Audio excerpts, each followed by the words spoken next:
We have some massive news to go over today as an NHL insider has dropped a shocking Leafs report surrounding one particular player that not only has fans fired up, but at this point, this update is extremely concerning. We're going to break down exactly what that is, as well as a few other updates to go over, folks, including some interesting details you're going to want to stay tuned till the end for. But before we get into it all, if you're part of the 71% who aren't subscribed to the channel, this is the place to be for daily Leafs content. Your guys' support has been absolutely unbelievable. So if you want to help us towards the big goal of 25,000 subscribers, make sure to hit that button. You guys have been beasts. Darius, this is a little bit crazy. Now, obviously, again, this is going to be a familiar face we've been talking about here a lot, but a new report came out yesterday. Actually, multiple reports have came out, and it is not the news that a lot of us wanted to hear. We already know that they have been, at least up till this point, far apart on talks with Matthew Nyes.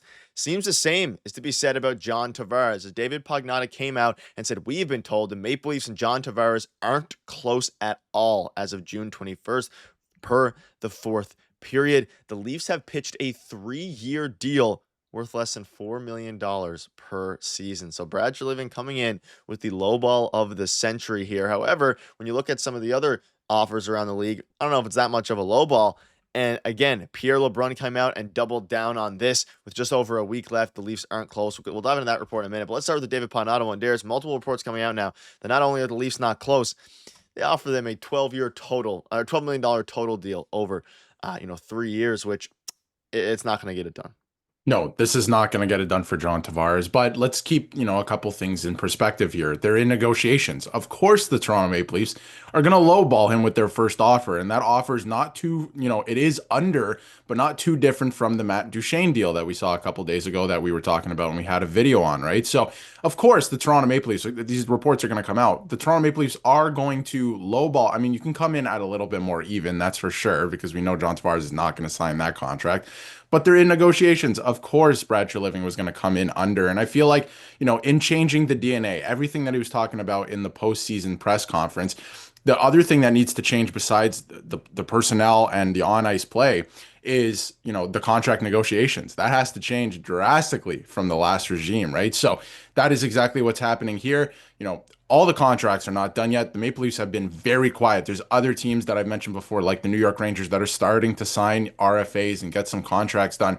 And the Leafs have been very quiet because I think they're really trying to, bear down at the negotiation table. And I think it's going to be very interesting to see what happens because I do think there is still a world where John Tavares is not a Toronto Maple Leaf, because if the Leafs don't come up to a certain number, again, if they get a contract done, it's going to be a lot more than what was initially offered here, right? This was a low ball offer, but I do think that there is a world where John Tavares is not a Maple Leaf and he wants to maximize his earnings at this point of his career. Don't necessarily blame him, but if you're the Toronto Maple Leafs, just doesn't make sense if John Tavares is coming in on like a 6x6 or something like that. If you want to do 6 years, it's got to be like under 4 million, something like that. So I think this has taken a very interesting turn at this point, and I feel like Brad Treliving saying we might actually be okay moving on without you. Yeah, that seems to be the consensus here. Maybe this was their best. Now, I wouldn't assume this is their best offer, but if it's an offer that Right. they propose, I can't imagine they're coming in and we call it a low ball. Maybe this is around where they want to be, and maybe they'll move up $1 million per year at 5 million. But I don't think they're going to go that far above 5 million. Maybe we'll obviously be up to the front office. We'll kind of see over the next few days. But again, here's a report from Pierre LeBrun. Just over a week until July 1st, which is crazy. That's the big day. The Leafs and John Tavares camp, led by agent Pat Burson, still haven't landed on a common ground. Deadlines like this tend to drive decisions, and while it's likely it'll get done, it's a fascinating one to be sure. So things have kind of went from, yeah, this is a no-brainer, it'll get done, to, okay, maybe it's not as close as we thought, to now, all right, they're not close at all, and we're now about a week away until, obviously, I mean, the draft is very close, the free agency is very close. Things are going to, really start to pick up for the Leafs here, both in positive ways with other free agents, I'm sure, Matthew Nyes, hopefully, but also in negative ways. And a report came out from Elliot Friedman. Some teams believe that John Tavares, despite being 13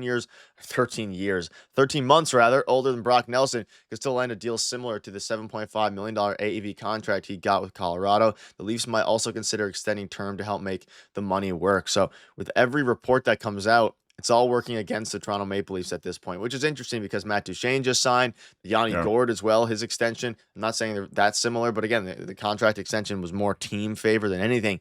Maybe perhaps there's a world, and we'll obviously know in the next week or 2 weeks, that we overestimated the amount of, not loyalty that John Tavares has, because he absolutely has a ton to the city, but just the amount that the pay cut and the haircut that he's willing to take here. Because I think otherwise it probably would have been done. Like 5 million, I think, gets it done, at least from the Leafs side, but maybe John Tavares is looking at the other offers around the league and saying, well, maybe I should, especially with the tax situation and all those things.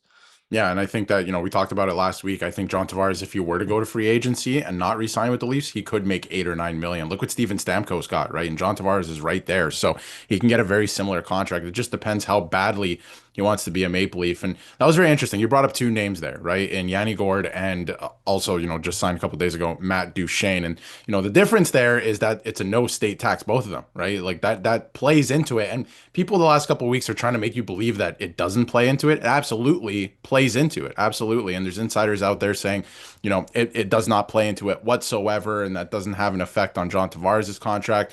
And then turns around and says that Matt Duchene signed for that number because there's no state tax, right? So like there's a lot of that going on, and that does have an effect into it. But like I just mentioned, at the end of the day, John Tavares, I think that, $8 million is probably available to him. But how badly do you want to be a Toronto Maple Leaf? And that number we just broke down at the beginning of this video, that's not what he's going to sign for. That's what the Leafs came in with. That is their lowball offer. They'll renegotiate, and it'll come up a little bit. But like mentioned, I think the Leafs would go long term to get the AAV down, similar to what they did with Chris Tanev. If Robidas Island has to get involved, so be it, something like that, right? I think John Tavares still has a lot of really good hockey left in him, though.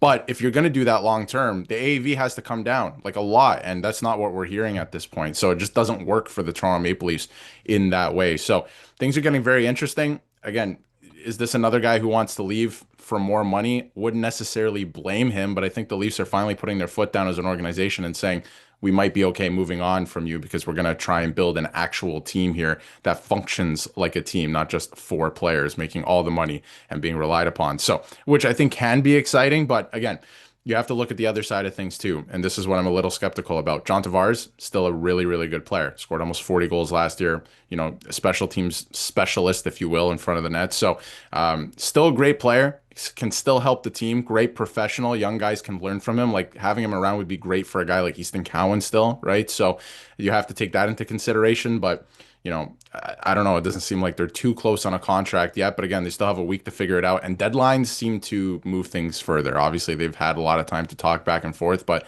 there is a deadline coming up next week. Yeah, and I showed you this chart while you were talking there, and you can see people basically saying that 5 million would make some sense. And another report here from Pierre LeBrun, I believe it was. It's all, again, the total dollars matter more than the AV, but on a normal contract, what I was told last week is that 5 million was too low from the Tavares camp point of view.